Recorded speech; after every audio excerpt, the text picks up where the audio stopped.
neza nshuti bavandimwe mukomeje gutega amatwi ibiganiro byacu. Ni Ivan kuri mikoro za TVS kugira ngo mbagezeho amakuru akomeje kuvugwa. Ubu turi ku wa mbere itariki 30 z'ukwezi kwa cyenda 2024. Dore ingingo z'ingenzi z'amakuru yacu tugiye kurambura muri aka kanya. Mu Rwanda biravuga yuko umugera wa Marburg umaze guhitana abantu bagera kuri batandatu, naho muri Congo bikavuga yuko nanone umutekano ukomeje kuzahara, ndetse umuryango wa HASER ukaba usaba ko impunzi zo mu bindi bihugu zishobora gutahukanwa. Naho mu mahanga biravuga yuko nanone muri Amerika naho hongeye kwaduka umuyaga, ubu bikaba bivuga yuko icyo gihuhusi kimaze guhitana abantu 80, nayo abandi basaga 2,500,000 bakaba bari hanze nta matara bafite. Ni mu kanya rero ku nkuru yacu irambuye.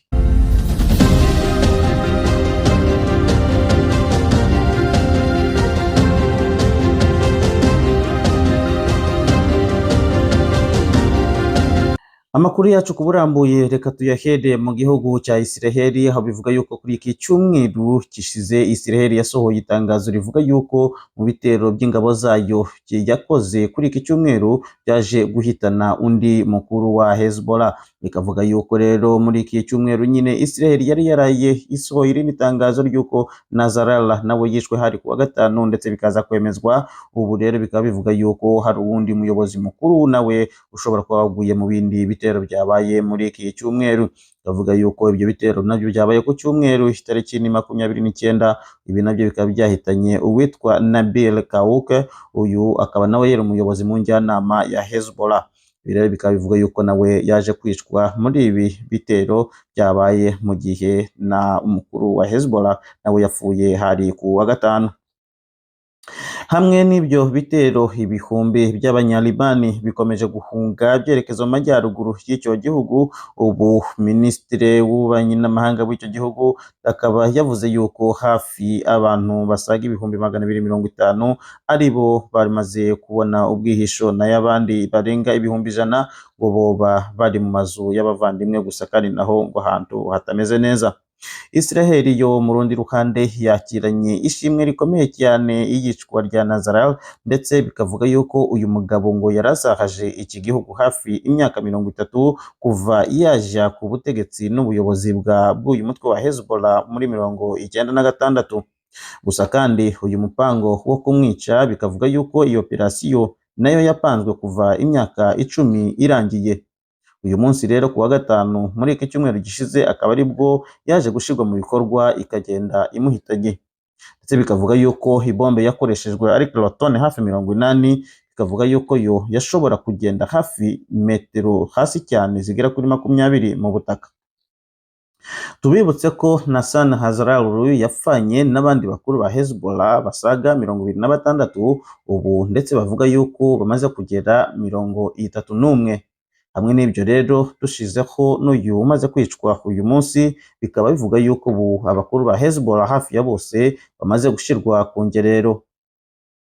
Reka nanone twerekeze mu burasirazuba bwa Israel, aho bavuga yuko Israel nanone uyu munsi yongeye kugaba ibindi bitero ku barwanyi b'abahuthi bakorera muri Yemen. Bikaba bivuga yuko Israel yagabye ibitero by'indege ku manywa yeruye, aho yaje kugaba ibitero aherekeza kuri poto y'icyo gihugu. Bivuga yuko iyi poro yinjizwagamo ibirwanisho biva muri Iran.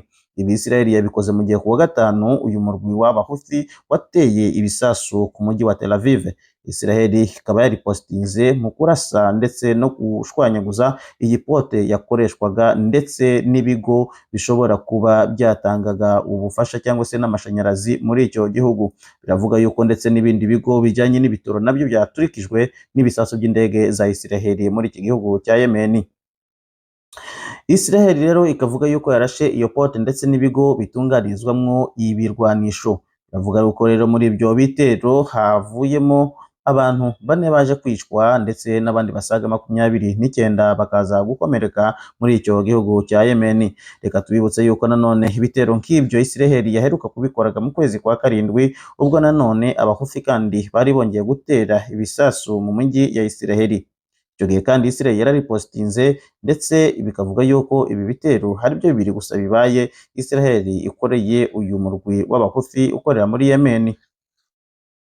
Tukiri nanone ku ntambara ikomeje kuba hagati ya Israel na Hamas, biravuga yuko nanone Israel Amerika imaze kohereza ingabo zisaga ibihumbi 40 mu burasirazuba bwo hagati. Ntabwo bivuga yuko yazohereje muri Israel, ariko ikaba yazohereje mu burasirazuba bwo hagati. N'ubwato bw'intambara nabwo nanone mu nyanja itukura ndetse no mu nyanja yo hafi aho mu Bushinwa, bikaba bivuga yuko hari amato ya gisirikare ya Amerika akomeje kureba kugira ngo ibintu bidahava bigenda nabi. Amerika nanone biravuga yuko nayo yagabye ibindi bitero ku barwanyi bahora bafatikanya na Al-Qaeda, bikavuga yuko Amerika aho yabigabye hari mu majyaruguru y'igihugu cya Syria kuri iki cyumweru.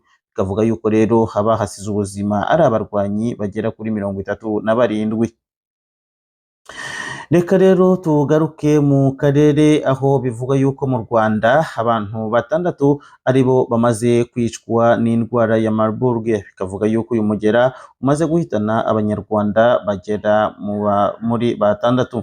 Dr Brian Chirombo userukiye umuryango mpuzamahanga ujyanye n'amagara y'abantu, akaba yavuze yuko u Rwanda ari igihugu bizera yuko gishoboye kandi gifite imbaraga n'ububasha bwo kubasha guhagarika icyo cyorezo. Gusa kandi akaba yavuze yuko nabo ubwabo bazohereza inzobere zigera kuri 7 kugira ngo zizafatikanye n'abanyarwanda kurwanya icyo cyorezo cya Marburg. Muri Congo biravuga yuko nanone naho Igoma, umukuru wa Haseri ubwo yasozaga inama y'uruzinduko yari arimo mu burasirazuba bwa Congo, yavuze ko ikibazo cy'impunzi ari ikibazo kimeze nabi cyane kandi kigomba kwitabwaho vuba na bwangu.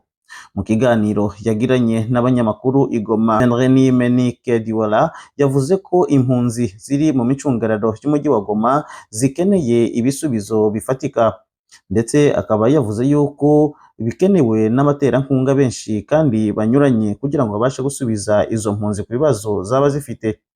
Ubu umubare w'impunzi mu ntara ya Nord Kivu gusa ubarizwa mu miliyoni igera kuri 3. Vendreni akaba yasabye ko mu byubahiro byazo izo mpunzi zivuye mu mahanga zishobora gusubizwa iwabo, cyane nko mu Rwanda, u Burundi, Sudani y'Epfo ndetse n'ahandi. Bikavuga yuko izo mpunzi rero zigomba gusubizwa iwabo kugira ngo n'izindi z'abanyekongo zahungiye mu gihugu hagati zibashe kubona uko zatahanwa mu mazu yabo. Tukiri muri Nord Kivu nanone, reka tugende i Butembo, aho bavuga yuko abantu 71 aribo basize ubuzima aha Nibila kuva mu kwezi kwa mbere kugeza muri uku kwa 9. Abo bavuga ko bapfuye bakaba bose bariciwe mu ibuhiro riraho. Bivuga ko haba harabayeho ubwinshi bw'abantu muri prison, bigatuma kubera ubwinshi bwabo abenshi bagenda bicwa uko bukeye n'uko bwije.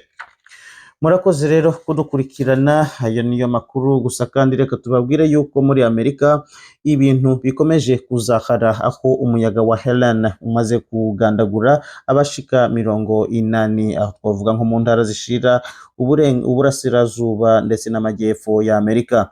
Intara ya Florida ikaba yaribasiwe cyane n'imyuzure, ndetse n'intara ya California ubu bavuga yuko miliyoni hafi 250 z'abantu ziri ahantu hatagira amashanyarazi. Ubu rero Amerika ubutabazi bikaba buvuga yuko nabyo bibagora cyane nko muri California kubera imisozi imwe ngo yagiye irwa mu mihanda. Gusa kandi ngo bapfuye benshi muri abo ngo ni ibiti byagiye bisiduka bikabahitana kubera iyo nkubi y'umuyaga. Murakoze rero gukurikira TVS, ni Ivan kuri mikoro, nagira ngo nongere mbasabe nanone kudukorera subscribe kugira ngo dukomeze kubana mu makuru yacu ya buri munsi. Mukomeze mugire ibihe byiza.